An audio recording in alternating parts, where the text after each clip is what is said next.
Okay, this is example number 3 from lecture number 26. In section 10.4, we're studying the moment of inertia. And so we're looking at the moment of inertia of the cross-sectional area of this box. Now there's a really simple way to do this one. And what I'm going to do is I'm going to take the outside of the box as one big solid rectangle. And then I'm going to take the inside of the box as a separate rectangle and subtract it. So I'm going to have this big outside rectangle, which I'm going to say is solid. And then I'm going to subtract out the inside rectangle, because that way I don't have to use my parallel axis theorem, because the centroids are in the center where our I of x and I of y meet. So our best approach is to take the block as a solid, subtract the inside shaded rectangle. So for a note from our tables for a rectangle,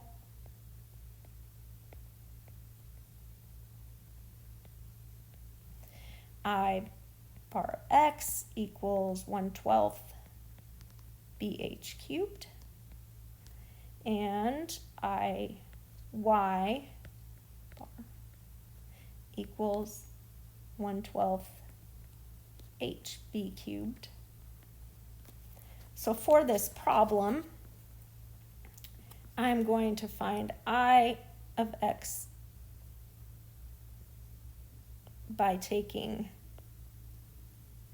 the I of x of the outside box and subtracting the I of x of the inside box. So that is 1/12 times 360 is its base, and its height is 200 cubed. I'm going to subtract out 1/12, and the inside is 300 times 200 minus 60, which is 140 cubed. And when I put that in my calculator, remember I don't have any distance because it is on the center of the axis is the center. The center is the center for all of the boxes, so I don't have to use the parallel axis theorem.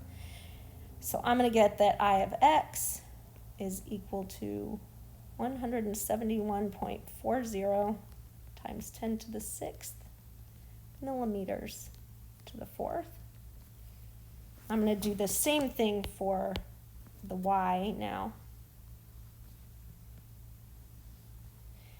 So I'm going to say that I of y equals I of y outside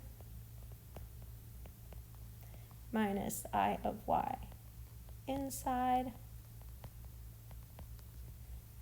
which is going to be equal to 1/12 times the height, which is 200, times the base cubed, which is 360 cubed, minus 1/12 of the height, which is 140, times the base, which is 300 cubed. And when I put that in my calculator, I get that I of y equals 462.60 times 10 to the 6th millimeters to the 4th.